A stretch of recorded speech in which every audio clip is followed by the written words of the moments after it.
Informers, this October we are celebrating the Global MIL Week, which aims to mobilize stakeholders worldwide to take actions in achieving media and information literacy for all. At bilang pakikiisa ng Inform sa selebrasyong ito, we are giving you this special YouTube episodes to discuss the state of disinformation in the Philippines. But before anything else, ako si Nikki, ang project lead ng Inform, and I'll be your host for this episode. And for our second episode, we will be looking into the role of our social media influencers in pushing back against disinformation and promoting our right to information. And we'll discuss this here at Double Tap for Influencing Your Right, Digital Creatives' Role in Fighting Disinformation. And today we are so lucky and honored to be joined by one of the rising influencers on TikTok. Maaring napadaan na siya sa inyong mga FYP at nakita na ang kanyang graceful na pag-ikot. At yan ay walang iba kundi si Queen Matilda Airlines. Ayan. Magandang araw, Yay! Queen. We Yeah, are magandang gabi or magandang araw po kung anumang oras yung papanood to, Informers. I'm so happy to be a part of Youth-Led Network for the Right to Information.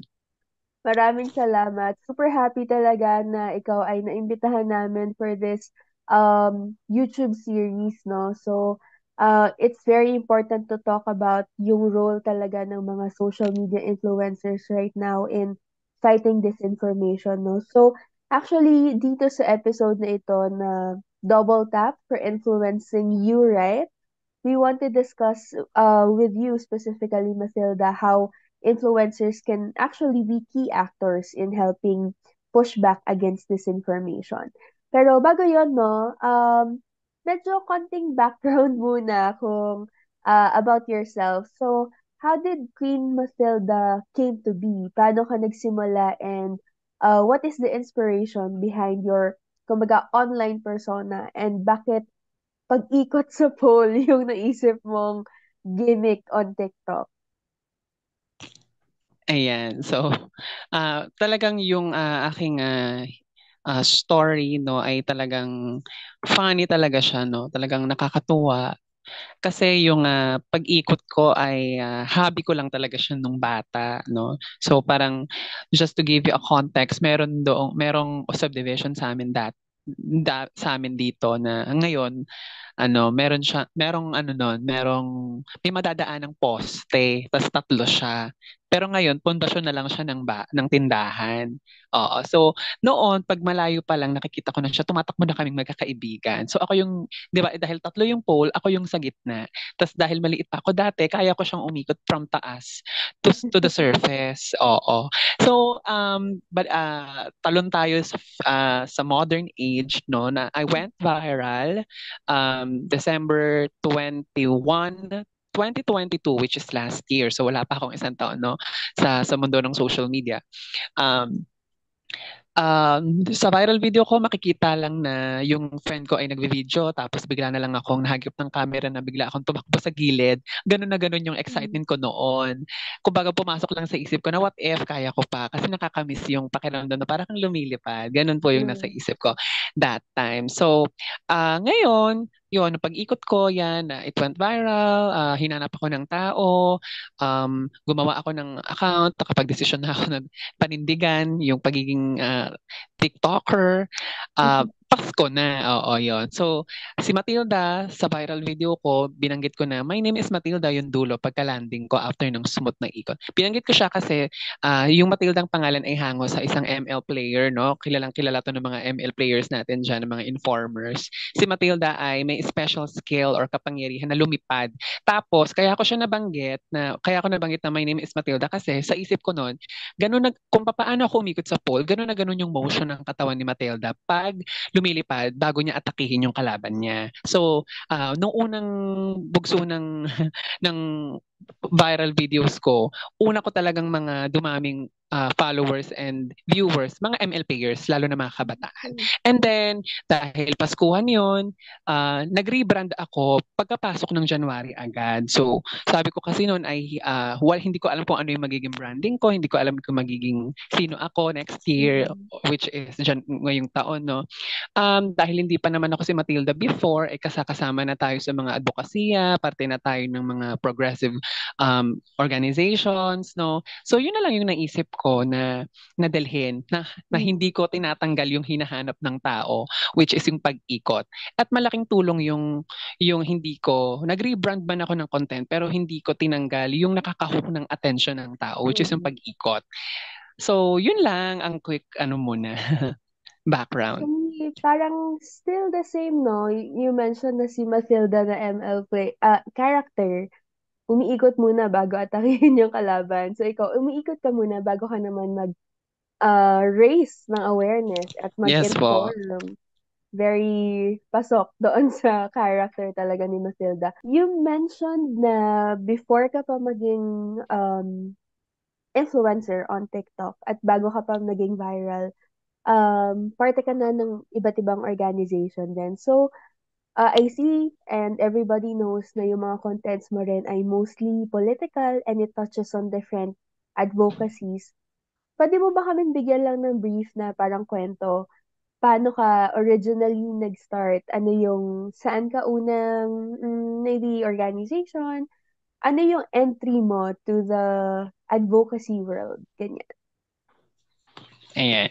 Um, when it comes to fighting disinformation, wala pa akong organizations for Mm-mm. that before, no? Pero independent fact checker na talaga ako bago pa mag-pandemic. So, it happened na nag-pandemic, ganyan, naging mundo natin ang social media, ganyan. Yes. 2021, yeah, I remember. 2021, medyo early of the 2021 pa, so kasagsagan pa rin ito ng kahigpitan, no, sa pandemya. Na-invite, ak ay may nakita lang akong post ng ka-schoolmate ko about um, voters education webinar, kasi webinar pa nga Mm-mm. uso noon, no, panahon ng nauso yung pandemic, nauso yung webinar during pandemic, about siya voters ano siya education. That 2021, that voters education webinar is for the upcoming 2022 national Mm-mm. election. Oo. So doon ako nag-start, nag-share ako ng insights hanggang sa yung facilitator ay kinuha ako, and hindi ko alam na si First Time Voters Network Mm. ay ay nasa parte din, no, ng network ng SIAN, which is um, kasama din Mm. nasa kasama nito ay ang Inform, na kung saan parte Yeah. na ako ngayon. Ganun. Hanggang sa nagtuloy-tuloy na po yung iba't ibang mga networks na nag-i-invite, ganyan. Okay. Very happy actually na meron tayong sikat, no, na influencer na part ng Inform Network. Since mas political din, no, yung mga content mo and you stand on certain principles, naka-encounter ka na ba ng bashing or trolling and paano mo siya deal with? Yung bashing kasi ay halo-halo yung naging konteksto na na-experience ko. Unang-una ay meron akong basher, hindi dahil I am politically vocal, but Mm-mm. because of how I identify myself. Hindi Mm. nila ako, yung ibang bashing na na-receive ko, hindi nila ako binash dahil sa sinabi kong political or fact. Binash nila ako dahil Mm-mm. part ako ng LGBTQ. Yeah. May ganong bashing, may ganong lens of of hatred. Yun, discrimination, ganyan na bashing, no. Meron din namang, of course, hindi natin maiiwasan yung mga oposisyon, no, na kabaligtaran ng ating political ideology, na sinasabi nila na pag may binibitawan akong quotation sa dulo, legal framework, ini-interpret ko ang karapatang pantao sa ligang batas, sinasabi nila na hindi ko daw talaga naiintindihan o hindi ko naman talaga alam yung sinasabi ko, just because taliwas sa paniniwala nila, ganyan, o kaya Mm-mm. naman religious belief, ganyan, ganyan, keme. Meron din ako naging content na about ito sa yung it was January, kasagsagan din ng kasikatan ni Matilda, no? Na merong Mhm. pageant dito sa amin, pinakita ko sa stage, tinanong ako about an issue of uh, ano nga to, Maharlika Wealth Fund, no? And that Mm. time, ang konteksto pa ng Maharlika noon ay kukunin daw yung mga pensyon sa SSS, or I mean kukuha ng budget sa SSS, Yeah. GSIS, na ang usapin pa ay mainit-init na baka maapektuhan yung mga pensyon nga, no, ng ating mga Mm. manggagawang Pilipino. So tinala ko doon yung importansya at kung bakit hindi siya pwedeng galawin, dahil dahil ang mga ah kumbaga basically sinabi ko lang doon na unconstitutional ang pagkuha ng private property, which is private property naman talaga ang pera ng contribution ng SSS, at hindi dapat yun kunin nang wala namang naiambag doon sa contribution, ano. And Mm. nag-viral yun hindi lang sa TikTok, nag-viral din yun sa Twitter. It's just so happy na napakabilis mag-viral din talaga sa Twitter. Napakaraming nag-stand with me sa Twitter na I did some research daw, daw, which is totoo naman. Yung iba, kinompare din ako sa statement ng retired Supreme Court Justice. I'm so happy kasi may mga ganong nagpa-fact check din. Um, Naramdaman ko naman na merong kasi may mga nabasa ako sa comments doon sa TikTok ko na official na kung saan ko in-upload na yun nga, hindi ko daw naiintindihan talaga ang batas. Basahin ko daw muna yung panukalang batas, which is a Sovereign Wealth Fund Bill, Keme-Keme, ganyan. So, ah ganun yung, doon umiikot yung naging bashing Mm. eksena or lens sa aking experience sa social media as an influencer. Political at tungkol sa gender identity ko, ganon. Mm. I see. So wala pa masyadong, I mean, certain instances lang na nag-release ka ng something political and then one specific event lang itong sa Maharlika Wealth Fund. So, Yes. you mentioned then na mas marami kang support na nakuha sa TikTok, sa Twitter compared to TikTok. So, napapansin mo din ba yung difference sa audiences in different platforms? Paano yung tingin mo dito? Um, so, pero, yung, nakikita ko kasi yung analytics, no? Mm. Yung demographics ng aking mga audience sa TikTok. Sa Twitter kasi ay bilang pasadaliri yung followers ko. Mm. Uh, Okay. pero hindi naman kasi ako yung nag-upload. Parang yung TikTok post ko for that sovereign wealth fund issue ay parang dinownload lang nung Mm. na-amaze sa akin na tao, tapos pinost doon, tapos it went viral Mm. lang din. Kumbaga, mas naka, na mas na, mas na-obserbahan ko na yung analytics ko, ano yung demographics ng audience ko sa TikTok. No, karamihan doon ay 18 to 24 years old. Yun ang malaking porsyento ng aking audience, 18 to 24, mga Mm. kabataan. No, of course, sa country, of course, Pilipinas, and then the rest is mga iba-ibang bansa na. Oo. Yan. Yan po. Okay. Punta naman tayo on actually dun sa usapin ng fighting disinformation. So, your popularity, nagsimula siya sa TikTok, pero alam din natin na TikTok yung isa sa mga salarin kung bakit marami sa atin ay disinformed.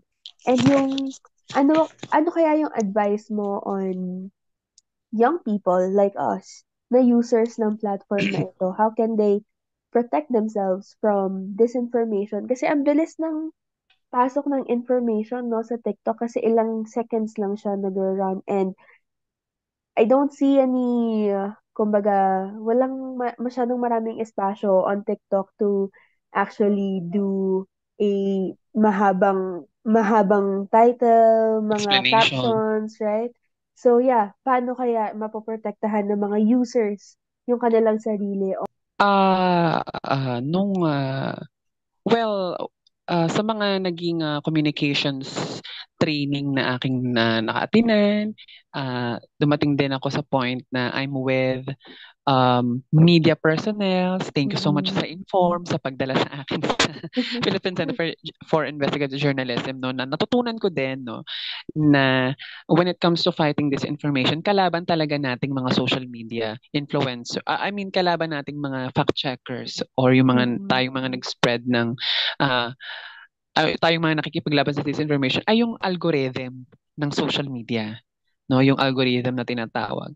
Napakahirap niya kasi once na yung isang tao ay nag-click ng clickbaiting na Mm. content na at the o kaya watch at the end, magugulat ka sa dulo, ang ending, wala naman talaga siyang natutunan. Tapos That's true. yung pinanood niya conspiracy theory lang, tas Oo. kasinungalingan naman talaga. So, once na makalike siya ng isang ganon, or at least makanood lang siya ng ganon, isang video na disinformation, yung mag-feed na yun ang mag-feed sa kanya. Lahat na ng mga similar contents na fake news or misinformation content, mag-feed na yun ang mag-feed sa kanya. So it is really important for us po, tayong mga ordinaryong tao, kahit Mm. ma-impluwensya man tayong tao o hindi, producer at consumer tayo ng information online. So it is really important for us. And also, it is our collective responsibility din na Mm. to authenticate, to filter, and scrutinize those informations na nababasa at napapanood natin. We also found out na itong mga kabataan o karamihan din sa mga audience natin, kahit mga matatanda, hindi na sila nakikinig sa mga professional talaga. Mhm. Kumbaga, makakita sila ng professional sa harapan ng camera, naka-suit, grabe ang postura, i-scroll up lang Mm. nila yan. Pero kapag ang idol nila na social media influencer ang nagtumalak sa tungkol sa health Mm. tips, skincare, kahit na hindi naman talaga expert doon, 'di ba? Totoo 'yan, na ano That's natin 'yan, no, true. na scrape out natin yung ganong lens ng mga audience na talagang mas nag-evolve yung kanilang kumbaga paniniwala, no, ang kanila na Mm. nalipat sa mga so-called content creators, yung credibility nitong mga experts na to, eh alam naman nating lahat, hindi man lahat, pero karamihan kasi mga Pilipino mahilig sa chismis, mahilig sa kung sino yung idol na nagsasalita, eh yun na Mm. lang yung credible sa kanila. Yun. So it is really important po sa mga audience natin na hindi lahat ng napakikinggan ay totoo, lahat pwedeng pakinggan pero hindi lahat pwedeng paniwalaan. Yeah, and this is also in some way a reminder na rin sa mga professionals natin that are trying to reach out, no, yung mga users, social media users, na kailangan importante na ngayon yung familiarity ng mga tao at yung sa pamamaraan na komportable sila at hindi puro jargon, kumbaga, especially kung mga health professionals. So, yeah, magandang point yun, no? Isa pang question, paano naman sa mga kapwa mo influencers? Ano naman yung advice mo sa kanila? Um, what can you advise them to do bilang they have an audience to reach? Ayun. At siguro ano na din, message to those influencers na hesitant pa to take on political stance sa kanilang mga platforms. For me, no, dahil ako ay bago pa lang sa pagko-content creator, wala pa ako isang taon, pero I just maximize, no, kung ano lang yung meron ako so far. Wala pa man tayong milyones na followers, pero may bilang na yung following natin kasi libo na yun, Yeah. no? Kahit pa 5 lang yung followers mo, kung magsasabi ka ng totoo sa content mo, yung 5 dyan, pwede nilang paniwalaan ka at i-spread pa yun sa ibang tao. Mm. So, ano lang ang ibig sabihin natin dito? Your influence is power. Power can be corrupted. So it is really important for us na hanggat may plataforma tayo, hanggat binigyan tayo ng pagkakataon, ng tadhana o ng mga tao Mm. na kasi hindi naman tayo, wala naman ako or yung mga kaming mga content creators sa kung sino kami, sa kung ano yung status ng aming social media life, kundi dahil sa mga followers na naniniwala sa amin, ano pa, it's so really, nire-remind ko yung sarili ko at saka pinananawagan ako ngayon sa ating mga content creators din na our digital footprint is hindi siya mababawi. No, anong Mm-mm. ibig sabihin natin doon? Kung mag-post ka ng disinformation ngayon at na-realize mong mali yun, kahit i-delete mo yan ngayon, nabasa na yan ng libo-libo o milyong-milyong tao sa buong mundo. Yung iba dyan, na-screenshot na yan, na-download, na-repost, whatsoever. So, gandahan naman ho natin yung ating digital footprint, yung ating ipamamamana sa mga susunod na henerasyon.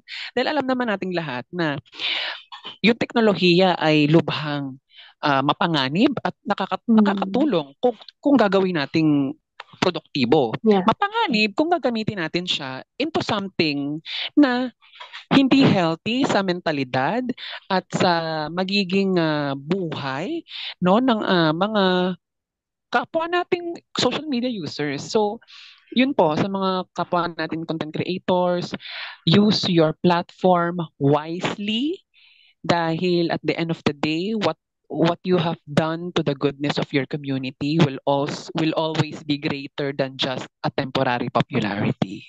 Thank you. Ang ganda. Hindi ko mahiwalay din, no, yung nabanggit mo na social media footprint. Parang in a way, we can also relate it sa advocacy natin on environment, right?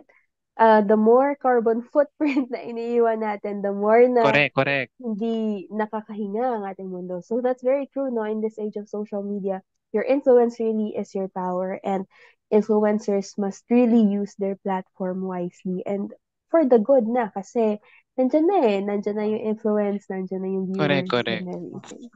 Alright, bilang parte din ng Inform Network, no, for everybody's information, si Queen Matilda ay isa sa mga tumulong sa Yay! Inform na buuin yung upcoming MIL toolkit natin, no, na soon ibabahagi natin sa ating mga SHS teachers and sa senior high schools. Yan.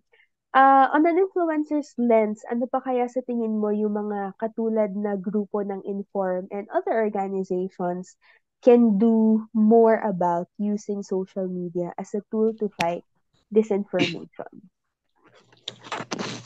Well, ang pakikipaglaban natin no sa disinformation ay hindi lamang natatapos sa kung sa pagkukwento ng personal at pakikipag-usap no ng short meetings or whatsoever. Hindi lang siya natatapos sa ganun o sa series of workshops, no, but because Mm-mm. it's a very very long term um advocacy no or campaign kasi ultimo ultimo ordinaryong tao can be a victim of disinformation or maling balita. For example, ikaw or kapitbahay mo siniraan Mm-mm. ka, no, nabuntis ka daw whatsoever. So anong ibig sabihin nun? Fake news is everywhere. Disinformation is everywhere. Mapa-online man o kahit na saang avenue, merong disinformation. So sa atin, sa Inform, no, dahil tayo ay youth-led network, no, for the right to inform, nakikipaglaban tayo para sa karapatan sa tamang informasyon. Yung mga kasama at alay din natin na iba pang na advocate for fighting disinformation. Siguro paigtingin natin no at maging consistent tayo doon sa prinsipyo ng advokasya na tayo ay dapat tamang impormasyon lang ang dumaloy ng dumaloy no sa feed ng ating ng mga tao no kasi kahit nga wala kang followers, mag-post ka lang, yung algorithm talaga ng internet, aabot at aabot yan sa milyong-milyong tao. So, tayong mga progressives na nakikipaglaban for disinformation, um, makipag-coalition building pa din tayo, mag-continue tayo to engage with different orgs din, alay din, makipag-alyansa din tayo, makipag-usap tayo na makipag-usap, mag-spark tayo ng conversation sa personal, sa mga kaibigan, hanggang sa, yun.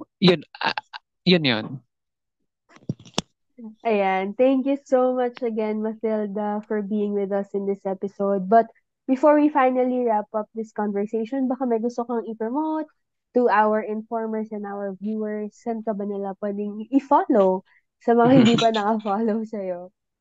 Ayan, you can watch my advocacy videos on my official TikTok account and Instagram, Matilda Airlines Official.